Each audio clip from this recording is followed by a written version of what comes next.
എല്ലാ കൂട്ടുകാർക്കും നമസ്കാരം. നമ്മുടെ പുതിയ വീഡിയോയിലേക്ക് സ്വാഗതം. ഇന്നത്തെ നമ്മുടെ വീഡിയോ വളരെ സിമ്പിൾ ആയിട്ട് ഉണ്ടാക്കിയെടുക്കാൻ പറ്റിയ നല്ലൊരു 4 മണി പലഹാരമാണ്. ഈ ഒരു പലഹാരം നമ്മുടെ കുഞ്ഞുങ്ങളുടെ ഫേവറേറ്റ് ആണ്. കുഞ്ഞുങ്ങൾക്കും മുതിർന്നവർക്കും ഒരുപോലെ ഇഷ്ടമായ ഈ ഒരു ചായ പലഹാരം വളരെ കുറഞ്ഞ ചേരുവകൾ കൊണ്ടാണ് നമ്മൾ തയ്യാറാക്കി എടുക്കുന്നത്. അപ്പൊ നോക്കിയാലോ എങ്ങനെയാണ് വളരെ ടേസ്റ്റി ആയിട്ട് നല്ലൊരു ചായ പലഹാരം തയ്യാറാക്കി എടുക്കുന്നതെന്ന് നമ്മുടെ വീഡിയോയിൽ കൂടെ നമുക്ക് കാണാം. വീഡിയോ കാണുമ്പോൾ നിങ്ങൾക്ക് ഇഷ്ടപ്പെടുവാണെങ്കിൽ നിങ്ങളുടെ വിലയേറിയ ലൈക്ക് തരാൻ മറക്കല്ലേ.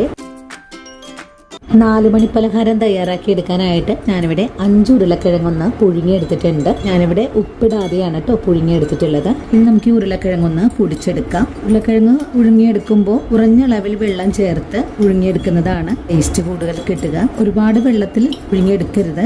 നല്ലവണ്ണം ഒന്ന് ഉടച്ച് ഇടിയാക്കി വെക്കുക. അങ്ങനെ ഉരുളക്കിഴങ്ങ് ഞാനിവിടെ പൊടിച്ചെടുത്തിട്ടുണ്ട്. ഇനി നമുക്കിതൊന്ന് മാറ്റി വെക്കാം. ഉരുളക്കിഴങ്ങ് പൊടിച്ച് മാറ്റി വെച്ച് കഴിഞ്ഞാൽ പിന്നെ നമുക്ക് ഒരു 5 പച്ചമുളക് കട്ട് ചെയ്തത്, ഒരു 10 അല്ലി വെളുത്തുള്ളി, ചെറിയ 3 കഷ്ണം ഇഞ്ചി, ഇത് ഒരു കഷ്ണം ഇഞ്ചി ഒന്ന് 4 പിളർന്നെടുത്തിട്ടുള്ളതാണ്. അതുപോലെ 1/4 ടീസ്പൂൺ നല്ല ജീരകം. ഇനി നമുക്കിതിലേക്ക് കുറച്ച് കറിവേപ്പിലയും കൂടി ചേർത്ത് കൊടുത്തിട്ട് ഇതൊന്ന് ചതച്ചെടുത്തിട്ട് വരാം. ഇനിയിപ്പോൾ ഒരു പാൻ അടുപ്പിലേക്ക് വെച്ച് കൊടുത്ത് പാനിലേക്ക് കുറച്ച് ഓയിൽ ഒഴിച്ചു കൊടുക്കാം. ഓയിൽ ചൂടായി വന്നാൽ പിന്നെ നമുക്കിതിലേക്ക് കുറച്ച് കടുക് ചേർക്കാം. കടുക് പൊട്ടിക്കഴിഞ്ഞാൽ പിന്നെ നമുക്ക് ഈ ചേരുവകൾ ചേർക്കാം. ഇതെല്ലാം നല്ലോണം വഴറ്റിയെടുക്കാം. ഇനി നമുക്കിതിലേക്ക് ആവശ്യത്തിനുള്ള ഉപ്പും മഞ്ഞൾപ്പൊടിയും ചേർക്കാം. ഇതെല്ലാം കൂട്ടി യോജിപ്പിച്ച് നല്ലതുപോലെ ഇളക്കി കൊടുത്തതിന് ശേഷം നമുക്ക് ഒടിച്ചു വെച്ചിട്ടുള്ള ഉരുളക്കിഴങ്ങ് ചേർക്കാം. നിങ്ങൾക്ക് മല്ലിയില ചേർക്കാൻ താല്പര്യമാണെങ്കിൽ ചേർക്കാവുന്നതാണ്. ഞാനിപ്പോൾ മല്ലിയില ചേർക്കുന്നില്ല.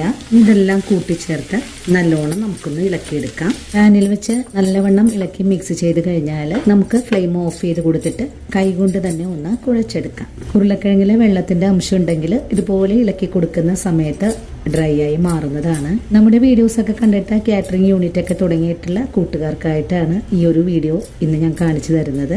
അങ്ങനെ ഉരുളക്കിഴങ്ങ് ഞാനിവിടെ നല്ല പോലെ തന്നെ ഒന്ന് മിക്സ് ചെയ്തെടുത്തിട്ടുണ്ട്. ഇനി നമുക്കിതൊന്ന് ചൂടാറാനായിട്ട് വെയിറ്റ് ചെയ്യാം. നിങ്ങൾക്ക് ഈ ഒരു കൂട്ടിലേക്ക് സവാള ചേർക്കാൻ താല്പര്യമാണെങ്കിൽ ചേർക്കാട്ടോ. ഞാൻ ചേർത്തിട്ടില്ല. സവാള ചേർക്കാതെയാണ് ഇന്നത്തെ ഈ ഒരു പലഹാരം തയ്യാറാക്കി എടുക്കുന്നത്.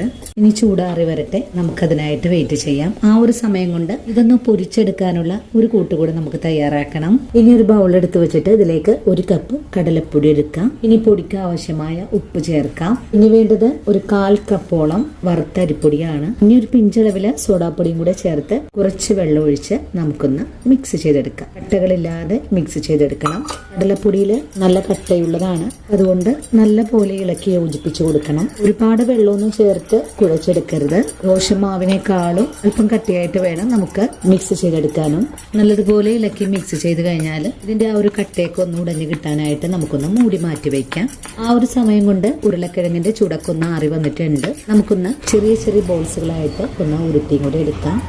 ഇതുപോലെയാണ് ഞാനിവിടെ ചെറിയ ചെറിയ ബോൾസ് ആക്കിയിട്ടാണ് എടുക്കുന്നത്. ഇതുപോലെ തന്നെ നമുക്ക് എല്ലാം ഒന്ന് ബോൾസ് ആക്കി എടുക്കാം. അങ്ങനെ ഉരുളക്കിഴങ്ങ് ഞാൻ ഇതുപോലെ ഒന്ന് ഷേപ്പ് ആക്കി വെച്ചിട്ടുണ്ട്. ഇനി ഉടൻ തന്നെ നമുക്കിതൊന്ന് പൊരിച്ചെടുക്കാം. ഇനി വറുത്തെടുക്കാൻ ആവശ്യമായ ഒരു പാൻ അടുപ്പിലേക്ക് വെച്ചിട്ടുണ്ട്. പാൻ ചൂടായി വന്നു കഴിഞ്ഞാൽ ആവശ്യത്തിനുള്ള എണ്ണ ഒഴിച്ചു കൊടുക്കാം. ഇനിയിപ്പോ എണ്ണ നന്നായിട്ട് ചൂടായി വന്നു കഴിഞ്ഞാൽ പിന്നെ ഫ്ലെയിം ഒന്ന് കുറച്ച് വെച്ച് കൊടുക്കാം. അതിനുശേഷം നമുക്ക് ഈ മാവിലേക്ക് ഇതുപോലെ ഓരോ ബോളും ഇട്ട് കൊടുത്ത് മിക്സ് ചെയ്തതിന് ശേഷം നമുക്ക് എണ്ണയിലേക്ക് പൊരിക്കാൻ ഇട്ട് കൊടുക്കാം. ആദ്യ ബോൾ ഇട്ട് കഴിഞ്ഞാൽ അടുത്തത് നമുക്കിതുപോലെ തന്നെ പൊരിച്ചെടുക്കാം. ഓരോന്നും നമുക്കിതുപോലെ തന്നെ പൊരിച്ചെടുക്കാം. അങ്ങനെ ആദ്യമേ ഞാനിതുപോലെ ഒന്ന് പൊരിക്കാൻ ഇട്ട് കൊടുത്തിട്ടുണ്ട്. ഇനി തിരിച്ചും മറിച്ചൊക്കെ ഇട്ട് കൊടുത്ത് നമുക്കിതൊന്ന് മുരിയിച്ചെടുക്കാം. നല്ല സ്വർണ്ണ നിറത്തിലേക്ക് ആയിക്കഴിഞ്ഞാൽ ഇത് നമുക്ക് ഫ്ലെയിം അങ്ങ് കൂട്ടി വെച്ച് കൊടുക്കാം. എല്ലാ ഭാഗവും ഒരുപോലെ തന്നെ മുരിഞ്ഞ് കിട്ടാനായിട്ട് നമുക്കൊന്ന് മറിച്ചിട്ട് കൊടുക്കാം. ഈ സമയത്ത് ഫ്ലെയിം ഒന്ന് കൂട്ടി വെച്ച് കൊടുക്കണം. കൂട്ടി വെച്ച് കൊടുത്ത് നല്ലതുപോലെ മുരിഞ്ഞ് വരുമ്പോഴേക്കും നമുക്ക് എണ്ണയിൽ നിന്ന് കോരി മാറ്റാം. ഇപ്പോൾ പുറമേ ഭാഗമൊക്കെ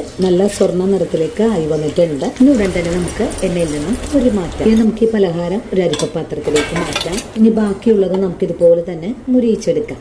അങ്ങനെ രണ്ടാമത്തെ പലഹാരവും ഞാനിവിടെ ഇതുപോലെ ഒന്ന് പൊരിക്കാൻ ഇട്ട് കൊടുത്തിട്ടുണ്ട്. ഇതും നമുക്ക് ഇതുപോലെ തന്നെ മുരിയിച്ചെടുക്കാം. എല്ലാ ഭാഗവും ഒരുപോലെ മുരിഞ്ഞ് കിട്ടാനായിട്ട് ഇതുപോലെ നമുക്കൊന്ന് തിരിച്ചും മറിച്ചൊക്കെ ഇട്ട് കൊടുക്കാം. അങ്ങനെ രണ്ടാമത്തെ പലഹാരവും നല്ലതുപോലെ മുരിഞ്ഞു വന്നിട്ടുണ്ട്. ഇതും നമുക്ക് എടുത്തു മാറ്റാം. അപ്പോൾ ഇന്നത്തെ നമ്മുടെ വീഡിയോയും ഇത്രയേ ഉള്ളൂ കൂട്ടുകാരെ. ഈ ഒരു വീഡിയോ കണ്ടിട്ട് എല്ലാ കൂട്ടുകാരും വീടുകളിൽ തയ്യാറാക്കി നോക്കുമ്പോൾ നിങ്ങൾക്ക് ഈ ഒരു ചായ പലഹാരത്തിന്റെ സ്വാദ് ഇഷ്ടപ്പെടുവാണെങ്കിൽ ചേച്ചി ഒന്ന് സപ്പോർട്ട് ചെയ്യാൻ മറക്കരുത്. അതുപോലെ നിങ്ങൾ ഇന്ന് കണ്ട ഈ ഒരു വീഡിയോ നിങ്ങളുടെ കൂട്ടുകാരിലേക്കൊന്ന് ഷെയർ ചെയ്ത് കൊടുക്കാനും മറക്കരുത്. അപ്പോൾ ഇനിയും നല്ലൊരു വീഡിയോ ആയിട്ട് നാളെയും കണ്ടുമുട്ടാം. അതുവരെയും ഒത്തിരി സ്നേഹത്തോടെ വീണ്ടും കാണാം.